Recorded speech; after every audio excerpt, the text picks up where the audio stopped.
Hi, everyone. Thank you for joining. This is Susie Church Brown, and I am going to talk today about creating a village and social connections.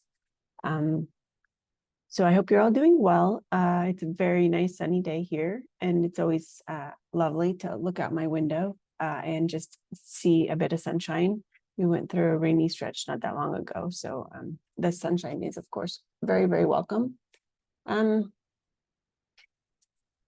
So today we're going to talk a little bit about social connections and villages and why this is important and why this is something to put effort and focus into. So let's talk about a little bit about what I mean by a social connection.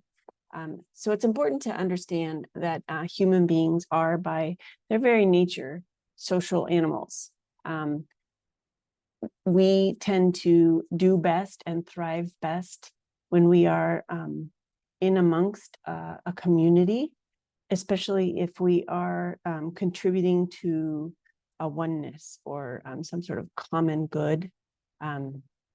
It's really important to have that focus and effort to kind of create a unity amongst all of the different pieces of the human beings contributing towards that oneness. When you are building a village, that isn't the same thing as, a bunch of little huts all grouped together. A village is kind of your network, your web of people that you rely upon in different layers for how much you might rely on different people. There are, of course, different kinds of people in your village. There are those who are maybe, we can say, inner circle, and these are the people that you might consider to be your more intimate friends and family members. And then you have kind of moving away from the center in concentric rings, acquaintances. And these are all people that you might draw upon for a connection or an interaction or feedback or maybe even just, a smile or some sort of like feel good moment. Of course, those that are in your closest ring would be those that you rely upon maybe on a regular basis. Maybe this is someone that you share, carpool duty with, or your kids maybe hang out a good bit, or you hang out on social occasions. So it's interesting because human beings can maintain up to even 150 meaningful relationships, but we tend to, on average, have about maybe 50 connections that we call friends. And we do really well with 5 to 10 connections that we would term as intimate friends.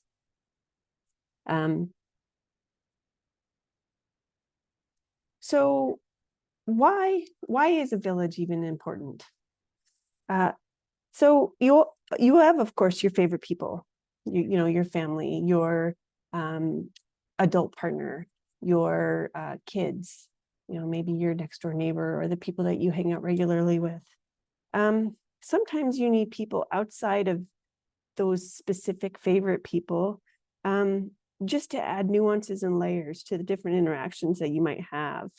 I often tell my kids, one can never have too many friends, and I think they get tired of me saying that over and over again. But there is a definite importance for all of these social connections, not just for yourself, but also for your kids. So why would social connections be important for your kids? Well, partly, you are their safe people. So your interactions with your kids are of a different level of confidence and skill set, because they know to, the nth degree that you will, no matter what, always be in their corner. But they have to test out their social skills with other members of your community in order to really develop and own their social skills.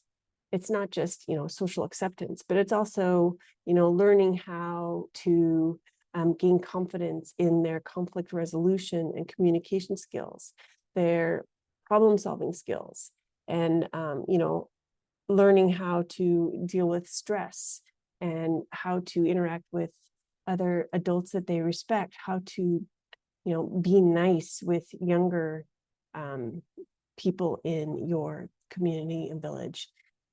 Also have to learn things like sharing and cooperating and listening and following directions, as well as respecting, personal space of others. All of these are really important behaviors, and they all help contribute to them growing up to be contributing, successful adults. So you may actually know some adults that need to brush up on their social skills. And oftentimes those are the individuals that maybe have grown up with less time in social situations. We all, not that long ago, were in an extremely tech-laced, isolated sort of situation where we were really heavily reliant on devices for connection. I mean, here we are, I'm recording me talking, you're listening, we're not actually having an interaction, although we are communicating. And this is all this sort of interaction that grew from COVID and the isolation that we all came from after that. I do feel like this is unfortunately a crutch that we still rely upon. We are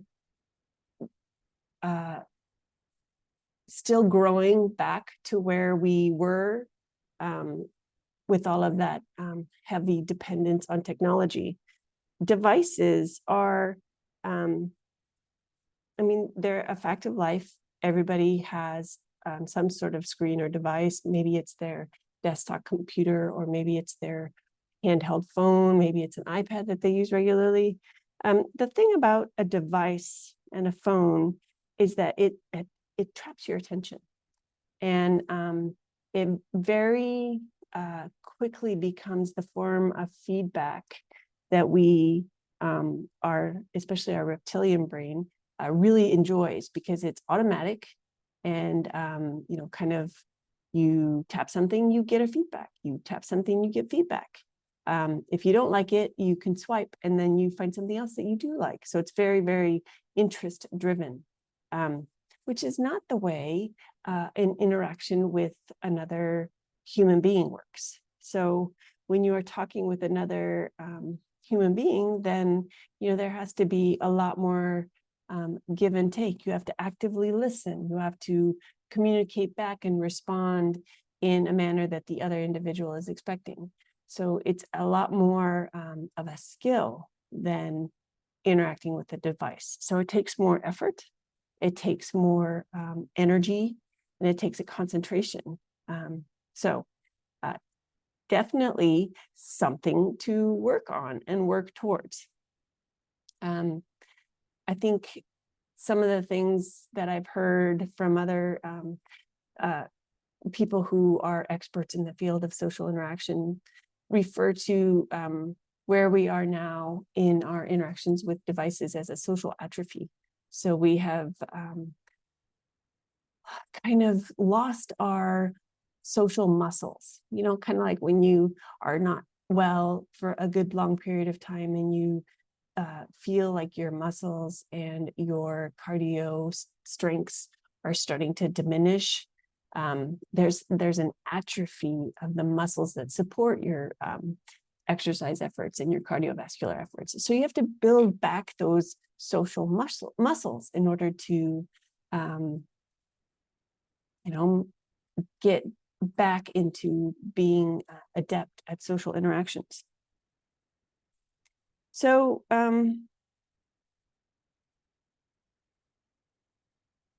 how do we do that? How do we build a village? So one of the things, well, there's a few things you can do.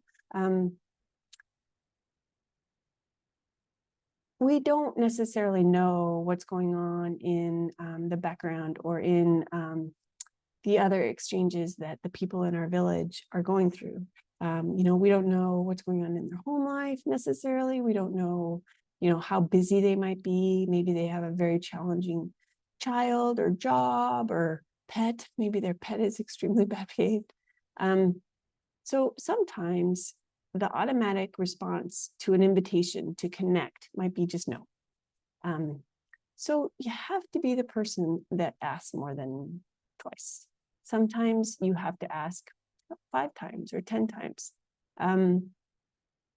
It's important to not take that no as a full stop sign, and understand that sometimes the no isn't because they don't necessarily want to connect with you, or they don't have an intention to build their own community. Sometimes that no is because they genuinely just don't have time, or they don't understand the kind of connection that you are offering. So you have to offer in a way or a language that is understood by the person that you're trying to connect with. So maybe it's someone busy, but you all have time to walk, and so maybe you connect while walking. Or maybe you offer to, hey, I know we're both busy, so why don't we get together and we cook a couple dinners together, and then you split what you've created, but you're spending time together while you're doing that. Or maybe you share time together at a playground, or you share time together at a grocery store. I mean, there's different ways that you can connect, and there are different languages that you can connect through.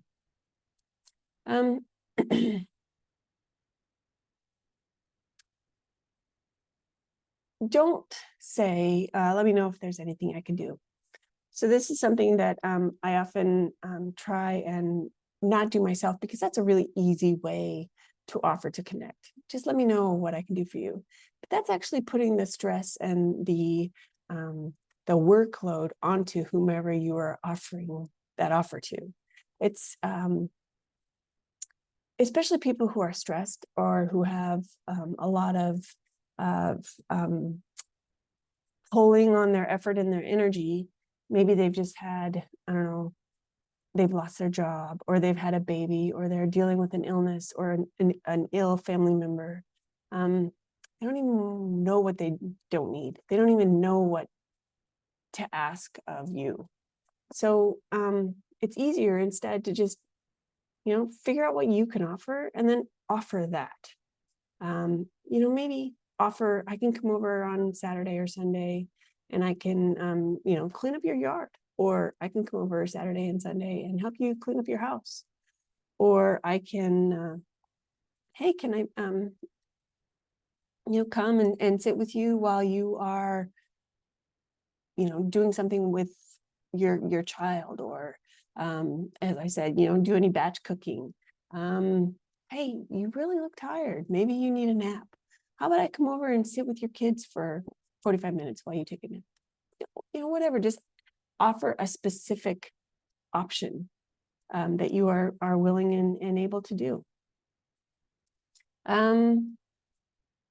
Maybe instead of trying to connect with a specific person, oftentimes neighborhoods and communities have WhatsApp or chat groups, and you can join those and start to see if there's specific group of people who have an interest that you might like to join, or you have a skill set that you can offer and you think that others might come and celebrate or do something with you or learn something with you. The other thing that I would suggest is take off your headphones or take out your AirPods and actually talk to the people who are around you, instead of just listening to your device, connecting with your device. Connect with the people that are around you, or connect with the environment that's around you. Go and sit on a bench outside in the fresh air with no technology in your hand or in your ears. Just sit there and appreciate your environment. That'll help you start to really tune in and connect with the people and the places around you. So the other reason why we really need to have a community and a village is because it really helps us emphasize kindness and compassion. So these are really deliberate feelings and actions that you can take to connect with those who are around you. And so, as I said in the very beginning, human beings are very social beings, and we like to contribute to a common good. Compassion and kindness contribute to that interconnectedness, and it's one of the traits of humanity that prove that we are indeed more developed than the rest of the animals on this beautiful planet. We see people smile, and we smile in return.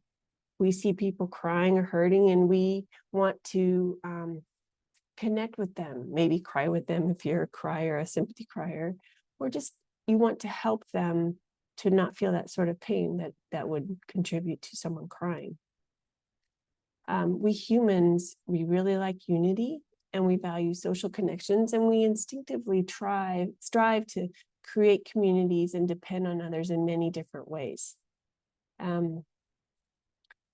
Feeling compassion and kindness is our human superhero strength and skill, and one that we should use as often as possible.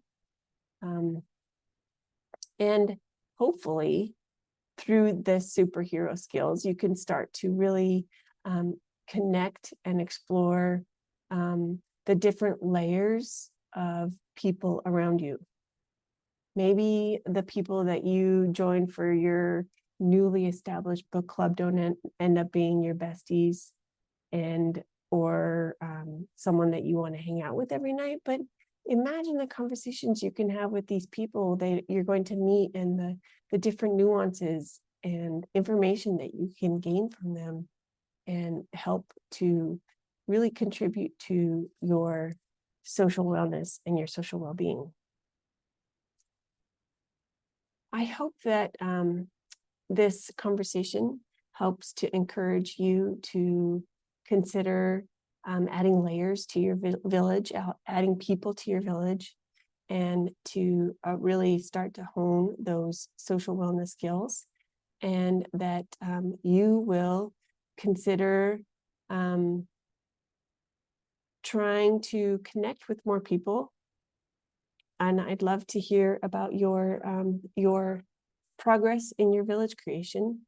Please do comment, and I'm happy to hear about your villages and how that is making your life better. Thank you so much for listening, and I'll get back with you again soon. Have a great day.